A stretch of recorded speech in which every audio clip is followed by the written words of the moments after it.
ce matin, à l'école du sabbat, j'ai entendu la directrice vous poser une question et elle vous disait quel était votre fruit préféré. Et moi, j'étais juste à côté, je me suis dit, mais mon fruit préféré, c'est lequel? Et quel est mon fruit préféré selon vous? Ben, j'aime beaucoup les mangues, c'est vrai. J'aime les mangues quand elles sont succulentes. Et je crois de tout mon cœur que les plus succulentes viennent de Vieux-Habitants.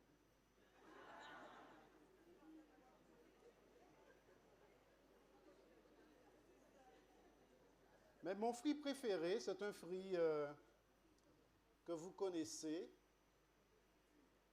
C'est un fruit que j'ai négligé quand j'étais jeune.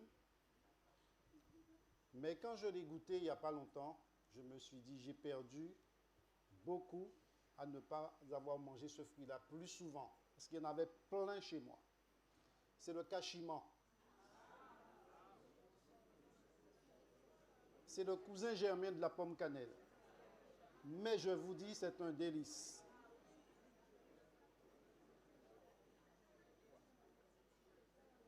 Et si je suis vivant, c'est une grâce de Dieu. Parce que ma mère allait vendre sur le marché et on avait 2 sapotilliers qui étaient vraiment remplis de sapotilles. Et comment cela se passait? Elle allait vendre à Basse-Terre et il fallait transporter les cajots de légumes de la maison à la route, environ 50 mètres. Et vers 2 heures du matin, il y a des camions, des camionnettes qui passaient. Et tu connais ça bien, toi? Nous sommes de la même région, lui et moi. Et donc, je transportais les cajots de sapotilles. 2 heures du matin, les sapotilles sont bien mûres. Je suis bien réveillé. Que pensez-vous que je vais faire des sapotilles? J'en ai mangé 7 et j'ai failli mourir. Je me rappelle de cela jusqu'à présent. Je suis un miracle de Dieu.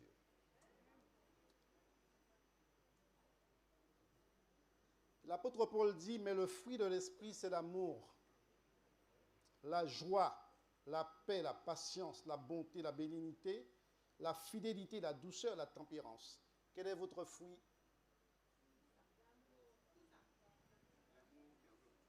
Quel est votre fruit préféré?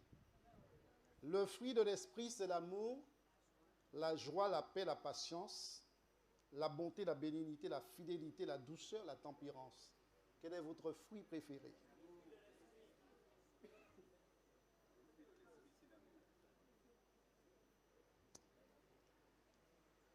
J'ai un jeu. Et ce n'est pas n'importe qui se prête à ce jeu. C'est un jeu extrêmement difficile, qui demande beaucoup de concentration. Et il s'agit de faire entrer cette balle dans le 100, le 80, le 60, le 40, le 20. Mais ce n'est pas avec la main comme je le fais comme ça. Il faut le faire entrer. J'ai essayé ce matin.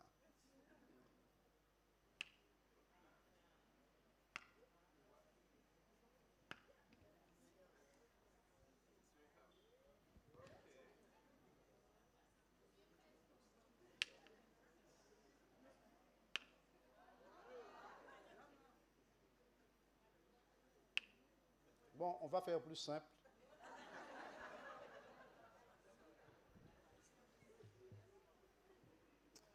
Frères et sœurs, le fruit dont la parole de Dieu nous parle et que je vais vous présenter aujourd'hui, c'est la patience. Avez-vous déjà eu à patienter dans une salle d'attente d'un médecin? Chez le coiffeur? Ou peut-être au restaurant? Dans ces lieux-là, parfois l'attente est supportable et vous pouvez la concevoir comme raisonnable. Et d'autres fois, c'est très difficile, c'est très long, c'est pénible et certains ne veulent plus attendre. Vous vous levez de la salle d'attente et vous partez. Ma question ce matin pour vous, quelle est votre attitude face à l'attente?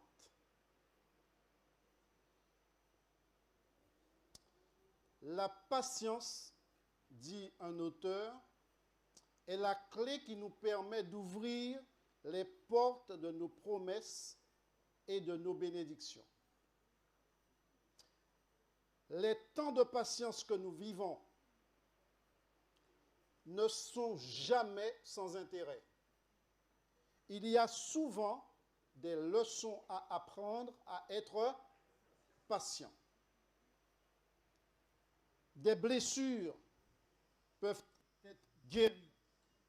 Des pardons peuvent être accordés afin de débloquer la prochaine étape de vos vies. Prions. Notre Père et notre Dieu, ce matin, tu veux nous enseigner la patience.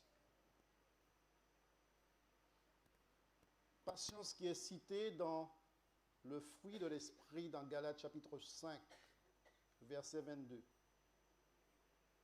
Beaucoup d'entre nous, si ce n'est tous, nous manquons souvent de patience. Fais-nous don et fais-nous grâce de ce don, nous t'en prions, au nom de Jésus. Nous sommes, vous et moi, une génération de l'instantané et qui n'aime pas être retardé. Il nous faut tout et tout de suite et vite. Il faut que tout aille vite au restaurant parce que on est une génération de fast-food. D'ailleurs, en anglais, fast, ça veut dire quoi? Rapide. Il faut que tout aille vite, très vite.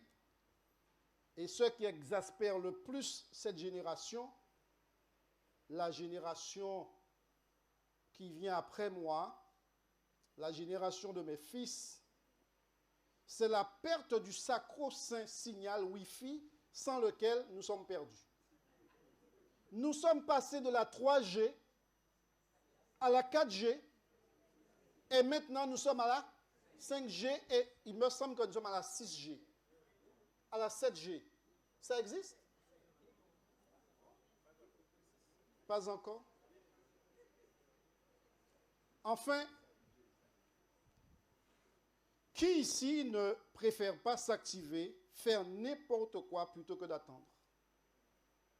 Nous avons parfois du mal à rester en place et dans une salle d'attente, il nous arrive de gesticuler. Nous n'aimons pas attendre, nous n'aimons plus attendre.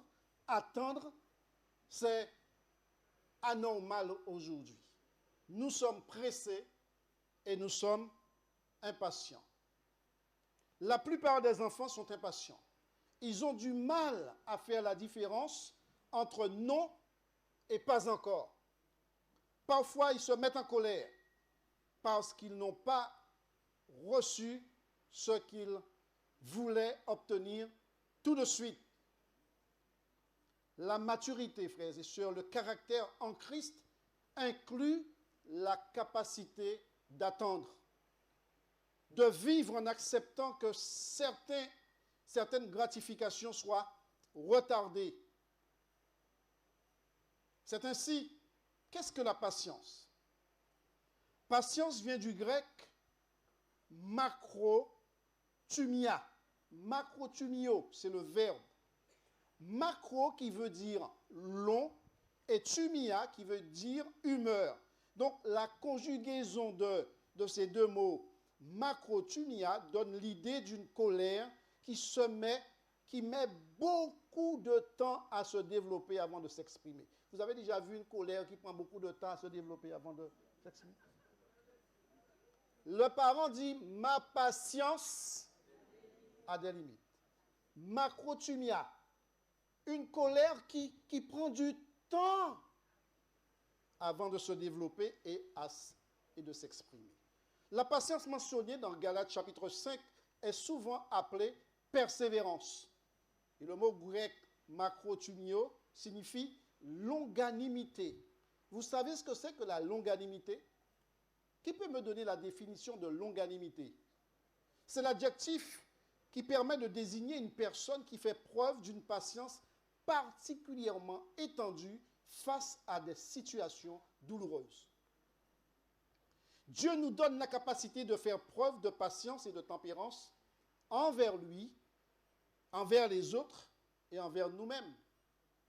Et la patience implique que la retenue devant tout ce qui nous implique de la retenue devant tout ce qui nous arrive. Quand je suis impatient, en fait, c'est que je manque d'amour et si un rien m'exaspère, c'est que je dois approfondir mon amour. Paul dit dans Éphésiens 4, verset 2, « Soyez toujours humbles, aimables, patients, supportez-vous les uns les autres avec amour. » Et l'énumération, frères et sœurs, du fruit de l'esprit que je vous ai cité tout à l'heure, n'a pas été faite au hasard. Parce que ce qui cause notre impatience, c'est simplement un manque de paix, mais surtout d'amour. Mais le fruit de l'esprit, c'est quoi? Paul commence par quoi? Le fruit de l'esprit, c'est l'amour. Après l'amour, c'est quoi? La joie. Après la joie, et après la paix, la patience. Ce n'est pas un hasard. Cette chronologie. La grande partie du fruit de l'esprit se rapporte à nos réactions face aux gens et aux circonstances de la vie. Ce fruit nous aide à choisir le meilleur comportement lorsque les situations où les gens semblent ne pas bouger ou agir aussi rapidement que nous l'aurions souhaité. C'est pourquoi on ne peut pas séparer la patience de l'amour. Paul dit bien, l'amour est comment? L'amour est patient dans 1 Corinthiens chapitre 13, verset 4. Nous avons parfois et souvent besoin d'être patients envers les autres, notre conjoint, envers nos enfants, envers nos parents, envers nos frères et sœurs. Parce que la patience est liée à l'amour, parce que la personne qui aime, ne punit pas promptement, mais il réfléchit avant de réagir. Makotumia, une colère qui se prend du temps avant de se développer et de s'exprimer. C'est l'amour qui nous maintient. La patience, donc, est comme la sagesse.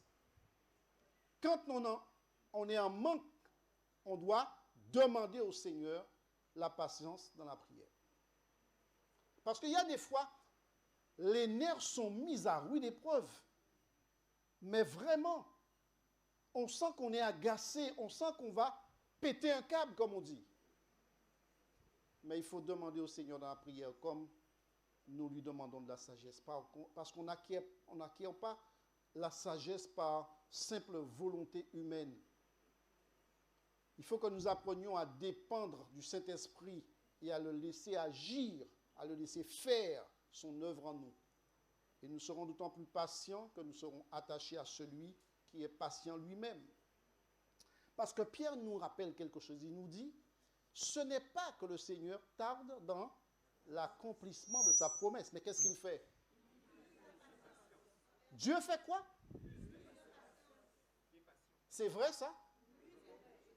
Et nous, nous pas patients? Dieu fait quoi? Il use de patience. Envers vous. Il ne dit pas envers nous. Je dis le texte comme il est écrit. Dieu use de patience envers vous, ne voulant qu'aucun périsse, mais que tous parviennent à la repentance pour que nous ayons tous la vie éternelle. Il use de patience. Il ne s'applique pas seulement de dire que le fruit de l'esprit, c'est l'amour, c'est la joie, c'est la paix, c'est la patience. Il use de patience lui-même. Et il nous demande également d'être comment? D'être patient. Dans un embouteillage, quel est mon comportement?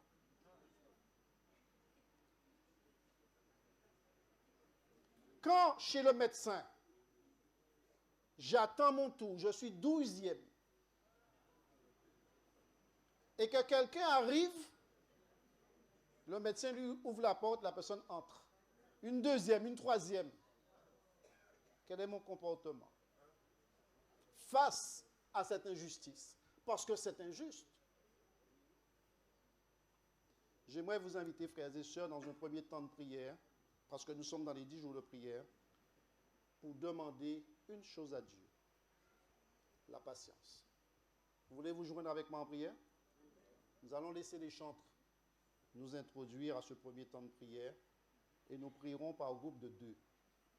Chacun va prier pour son partenaire de prière, demandant à Dieu de nous faire don, de nous faire grâce de ce don, la patience, afin que comme lui, dans des situations difficiles, nous usions de patience envers les autres, envers nous-mêmes. Nous allons prier, nous allons chanter, nous allons prier.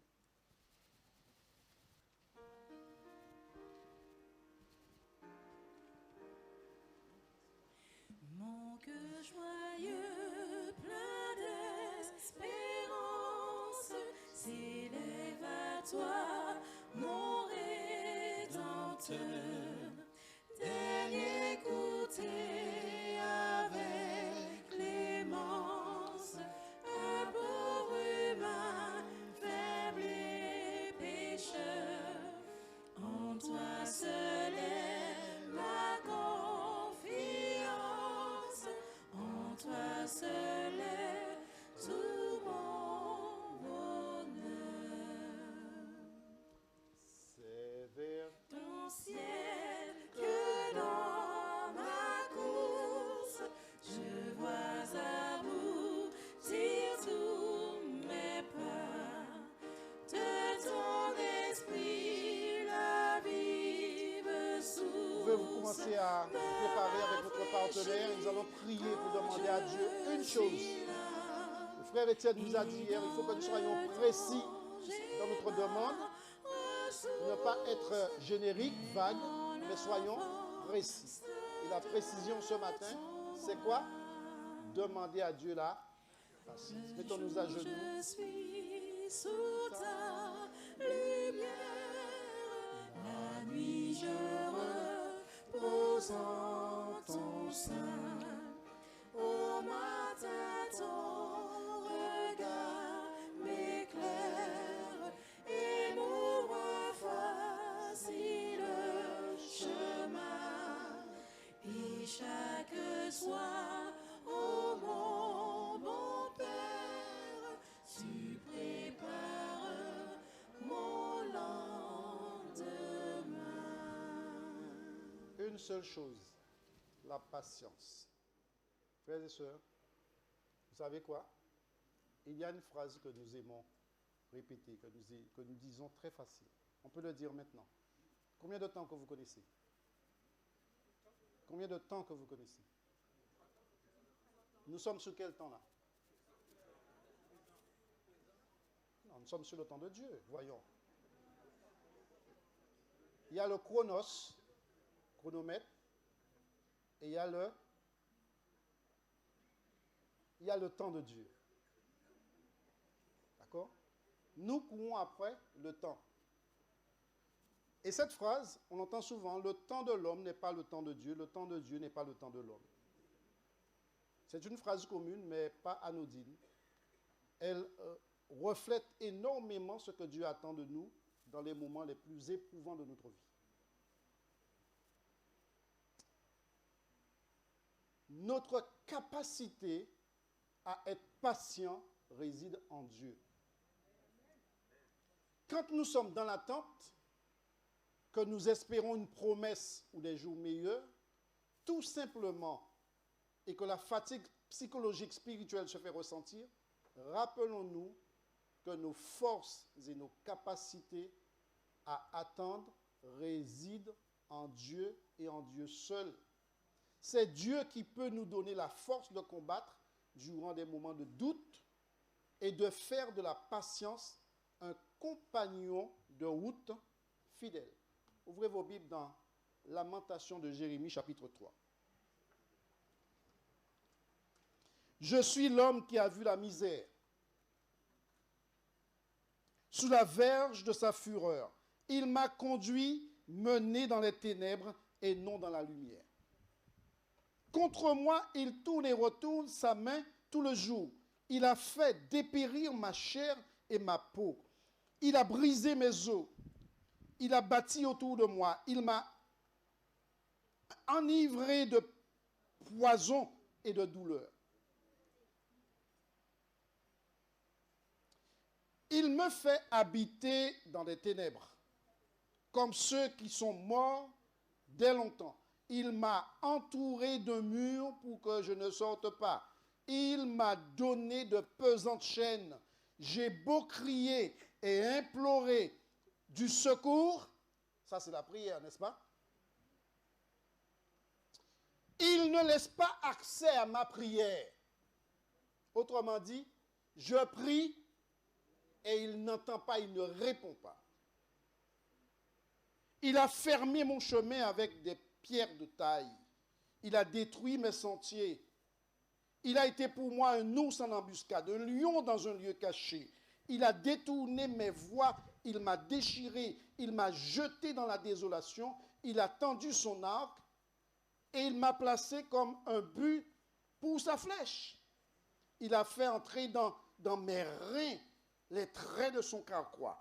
Je suis pour tout mon peuple un objet de raillerie, chaque jour l'objet de leur chanson. Il m'a rassasié d'amertume, il m'a enivré d'absinthe, il a brisé mes dents avec des cailloux, il m'a couvert de cendres. Tu m'as enlevé la paix, je ne connais plus le bonheur. Et j'ai dit, ma force est perdue, je n'ai plus d'espérance en l'Éternel. Lamentation de Jérémie chapitre 3. Je n'ai plus d'espérance. Quand je pense à ma misère, à ma détresse et à ma misère, à l'absinthe et au poison, quand mon âme s'en souvient, elle est abattue au-dedans de moi. Voici ce que je veux repasser dans mon cœur.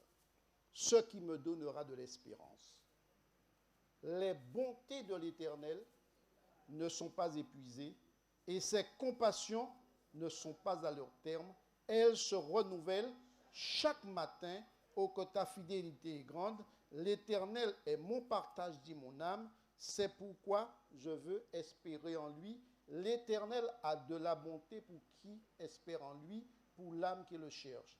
Et après, je ne vous ai pas entendu. Il est bon d'attendre en silence le secours de l'Éternel. Parfois, frères et sœurs, nous prions, nous faisons face à des difficultés, nous prions, nous cherchons, nous pleurons, nous jeûnons. Rien ne se passe. L'Éternel n'entend pas. Vous avez vu la situation de cet homme, tout ce qui est arrivé? Vous avez déjà une dent cassée? Ça fait mal, frères et sœurs. Il est placé comme l'objet d'une flèche. Toute cette misère, il prie. Dieu ne laisse pas accès à sa prière. Mais voilà ce qu'il veut repasser dans son cœur. Les bontés de l'Éternel ne sont pas épuisées. Nous devons demander à Christ de nous aider, de nous former, de former notre caractère afin d'accueillir et de garder la patience dans les moments les plus difficiles, les plus durs de notre vie. Et ces temps-là arrivent de plus en plus. Vous avez vu ce qui s'est passé aux États-Unis? À Malibu? Nos réussites seront des témoignages qui impacteront notre témoignage ou toute personne qui en a besoin. Si nous sommes patients, nous pouvons marquer la vie de quelqu'un. Avancer avec patience, mais de surcroît avec Dieu à nos côtés, nous rendra victorieux dans toutes les circonstances.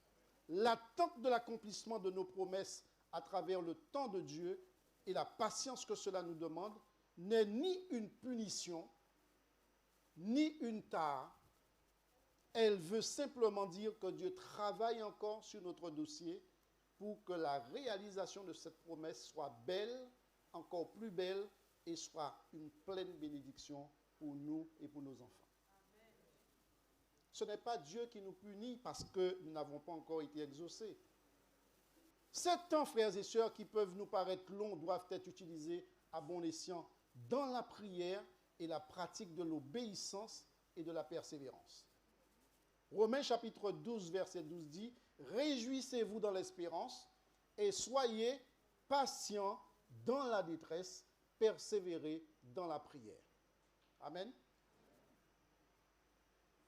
La patience est un choix actif de nous remettre entièrement à Dieu, un choix qui est abondamment récompensé par le Seigneur dans Apocalypse 3, versets 10 et 11. Parce que tu as gardé la parole de la persévérance qui est en moi, qu'est-ce que Jésus dit? Je te garderai aussi à l'heure de la tentation qui va venir pour éprouver les habitants de la terre. Je viens bientôt, retiens ce que tu as afin que personne... Mais depuis le temps qu'il a dit qu'il revient bientôt, mais bientôt c'est quand? Il faut de la patience pour attendre. Et certains en attendant se découragent parce qu'ils ne voient pas le bientôt arriver. Mes frères et sœurs, le temps de Dieu n'est pas notre temps. D'accord? Autrement dit, Dieu veut que je sois persévérant. Dieu veille sur ceux qui persévèrent dans la bataille. Quand nous appuyons sur la retenue donnée par Dieu pour nous attendre à sa volonté, il est bon d'attendre en silence ce secours de l'Éternel, nous refusons de nous soumettre à la chair et nous choisissons plutôt d'obéir à Dieu. Quand Dieu tarde de répondre à ma prière, qu'est-ce que j'ai tendance à faire? Hein? Je me décourage, je ne fais pas moi-même. Certains disent, mais ou pas lever pied à où? Et ils vont voir les petites maisons bleues qu'on trouve partout en Guadeloupe.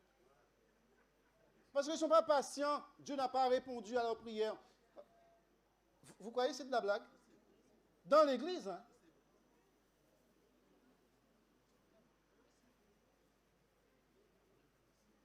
Il faut une solution. Génération fast-food. Et on donne un coup de main à Dieu, frères et sœurs. Refusons de nous soumettre à la chair et choisissons plutôt d'obéir à Dieu. Il est bon d'attendre en silence le secours de l'Éternel.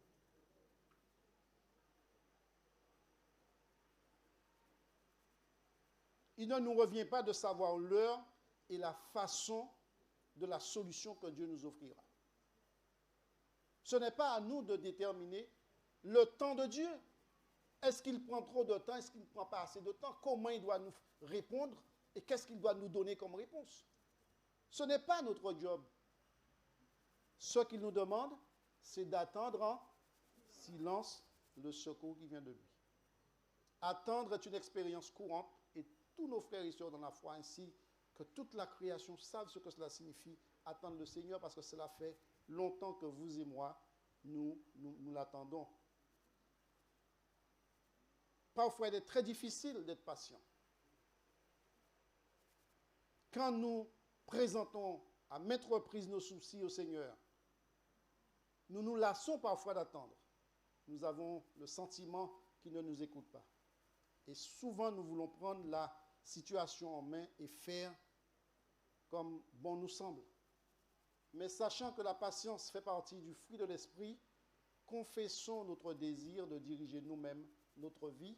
Et je vous propose un deuxième temps de prière pour toutes les fois où nous avons pris les choses en main par manque de patience, nous allons demander pardon à Dieu.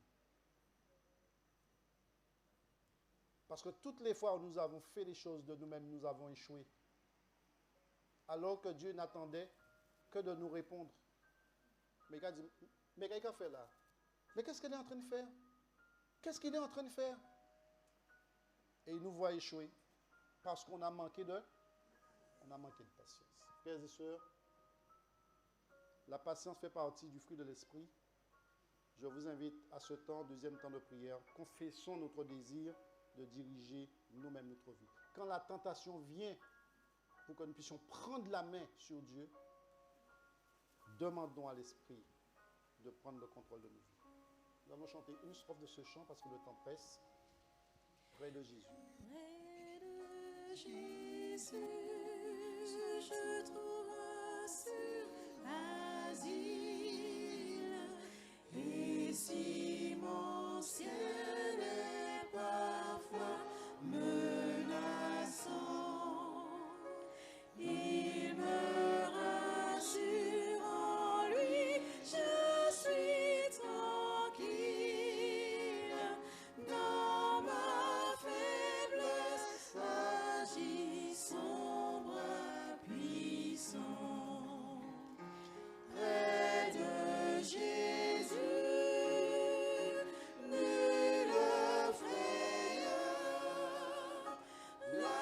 joie est indicible.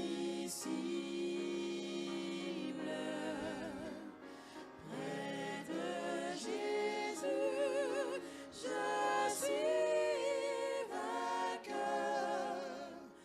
L'âme heureuse et paisible. Notre plus grand besoin, frères et sœurs, est de connaître Dieu. Et plus vous le connaissez, plus vous lui faites confiance et plus vous le laissez agir. Combien de temps qu'il a pris avant d'exaucer Abraham? 25 ans. Vous vous rendez compte? L'exaucement d'une prière, combien d'années? 25 ans. C'est long, 25 ans. Hein? Si on commence à vous donner des cours à 1 an, jusqu'à 25 ans, vous allez prendre beaucoup. Hein? Combien de temps qu'il a pris avant d'exaucer Moïse? Et combien de temps il a pris avant d'exaucer Joseph? Et quand il a exaucé Joseph, Joseph était où?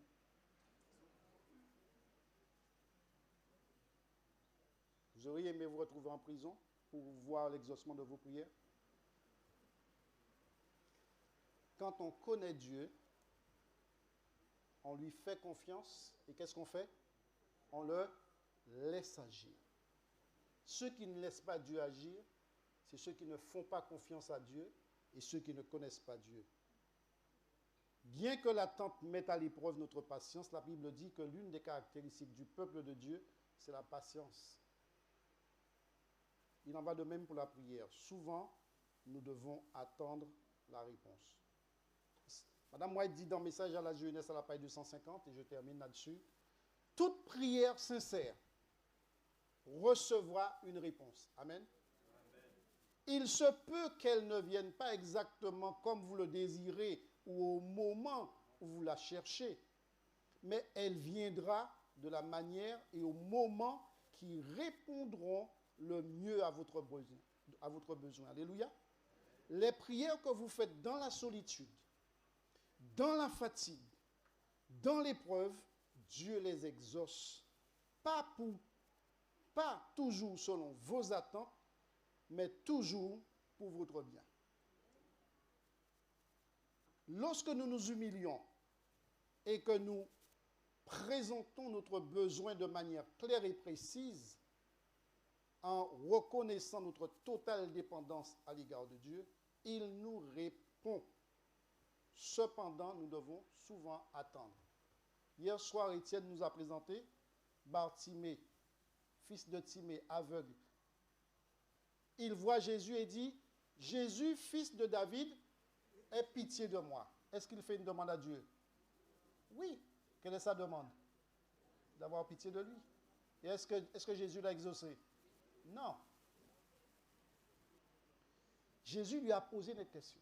Que veux-tu que je te fasse? Et quelle a été sa réponse? Que je recouvre la vue. Est-ce qu'il a été exaucé? La précision dans la prière. Il nous répond. Mais nous devons apprendre à demander convenablement. Dieu connaît l'avenir. Il se soucie de nous. Il se soucie aussi des autres. Il se peut qu'il ne réponde pas maintenant parce qu'il a une meilleure réponse. Ou peut-être que ce n'est pas le moment. Ou parce que nous ne sommes pas prêts. Nous ne sommes pas encore dans son plan.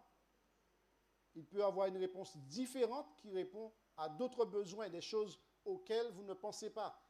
Il peut aussi permettre que quelque chose dans votre vie soit le seul moyen d'atteindre quelqu'un qui autrement ne serait pas atteint. Il se passe beaucoup de choses que nous ne comprendrons que lorsque nous serons au ciel. Beaucoup de choses dans notre vie, nous ne comprenons pas maintenant pourquoi, mais lorsque nous serons là-haut, nous allons comprendre. Parce que Dieu va nous expliquer. Sachant donc que la patience fait partie du fruit de l'esprit, que nous avons confessé notre désir de diriger, de laisser Dieu diriger notre vie, eh bien, ma prière pour chacun de vous, c'est que ce que vous avez demandé au Seigneur soit exaucé.